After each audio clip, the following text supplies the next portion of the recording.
here today at Madame Paulette, New York's finest custom couture cleaner, talking with third-generation owner, John Medician. Thank you so much for having us today. Thank you for being here. And giving our viewers a little glimpse of what you do and the amazing Madame Paulette. Tell us a little bit about the history. Sure. Well, Madame Paulette actually is my great aunt. So my great uncle was married to a woman named Madame Paulette who came from Paris. She was a major couturier, and my great uncle, I guess, got tired of bringing over her collections back to Paris to have them serviced and maintained, because there was nobody in New York or the States that could care for her garments to her likings. So one day he decided, hey, I'm going to open up your own cleaners for your own wardrobe and your girlfriends on the Upper East Side, and that's what he did in 1959. And you guys have remained as the #1 custom couture cleaner since. Oh yes, we have the most demanding clients in the world. We have over 80 active billionaires. We get items shipped in from all of the United States and internationally. And basically at the end of the day, what we do is maintain the integrity and the investment people make in their personal possessions. And it just doesn't, it's not just for couture, but that's the ultimate pieces that we care for, but it can be any type of interior home textiles. It could be your Birkin bags. It could be pretty much any type of accessory or items that you value, including sentimental ones. I've always wondered, what are the toughest stains to get out, and have you ever had something that you couldn't get out? Well, I don't want to tell you all my trade secrets, but if I can't get it out, I just cut it out. I'm only kidding. So I guess stains, it's all relative, because the longer you leave a stain in a garment, the harder it is to remove. It becomes oxidized. Like blood stains would be harder. Ink stains would become harder. But if you have things that are like of a permanent dye, those could be hard. But again, we have been challenged with the hardest type of restoration. Imagine a piece that got water damage and colors are bleeding and live mildew spores are growing. We're able to kill the live mildew spores and remove the fugitive dyes while preserving the integrity of the original color. Even if we have to take apart the collar, which is a different fabric than the bodice and the skirt. So it's like chemistry to the nth degree. So speaking of, we are going to head to your headquarters. We're going to show us some of your couture pieces. Yeah, let's go see where all the action happens. So we are now here at the Madame Paulette headquarters, where we are about to see some amazing gowns that have only been seen on the red carpet, which is why we are now in our white gloves. As we all know, when you're handling couture, everyone has different body oils, and you can't afford to get them on these one-of-a-kind couture pieces. Okay, we're going to go through a couple of the couture gowns that we received to care for, to clean, archivally preserve, and digitally catalog from the Met Gala. The first one is worn by who? Joan Small. I can't forget it. It was gorgeous. And this gown, what you can't see is that it weighs at least 35 to 40 pounds. Oh my goodness. goodness. It is so heavy.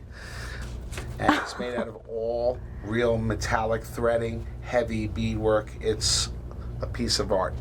And over here, I guess everyone knows who this is. How could we forget this dress? Kris Jenner with her ostrich feathers. And whose gown do we have here? This is Hailey Baldwin's. And it's not couture unless it's 20 feet long. I mean, hey, a girl likes to make an entrance. right? And have her follow her all the way in. So, and lastly, we have another gown here that belonged to? This is Ruby Rose. Right. And this is a beautiful embroidered rhinestone velvet sash with a beautiful accordion pleats, probably like 400.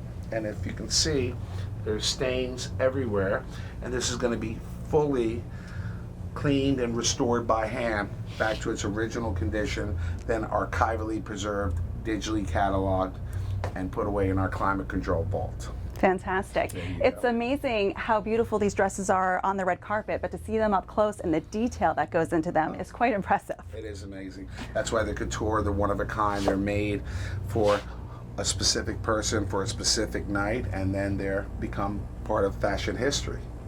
So not only do they restore couture and fashion history, they also restore world history. That's true.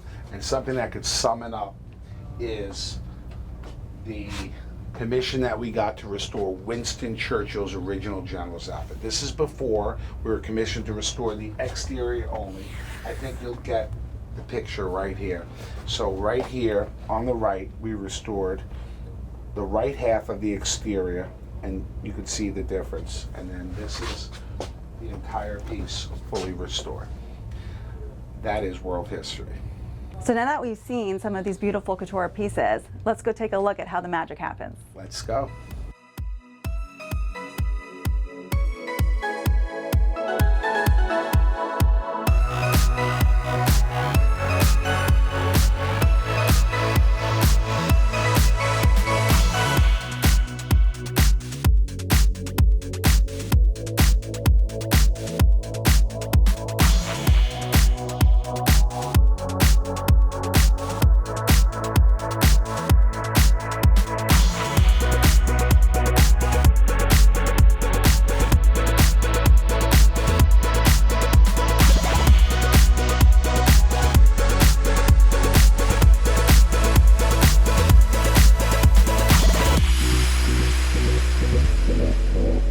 Now, speaking of stains, you've come out with a stain removal kit, which is incredible. I've used it. Yes. And it does work. It does. I got a great I have a lot of friends who use it. Yes, so I invented and patented a professional stain removal kit, and it is safe and easy to use, and it'll remove probably almost any stain.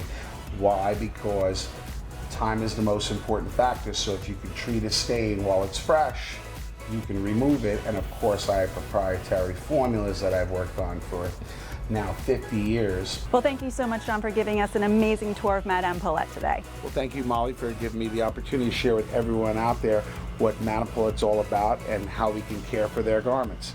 And remember, if you can't come to Madame Paulette, you can always take the expertise of Madame Paulette wherever you go, because I want everyone out there to keep it spotless. That's right. And for Eye on New York, I'm your luxury insider, Molly Hillenbrand.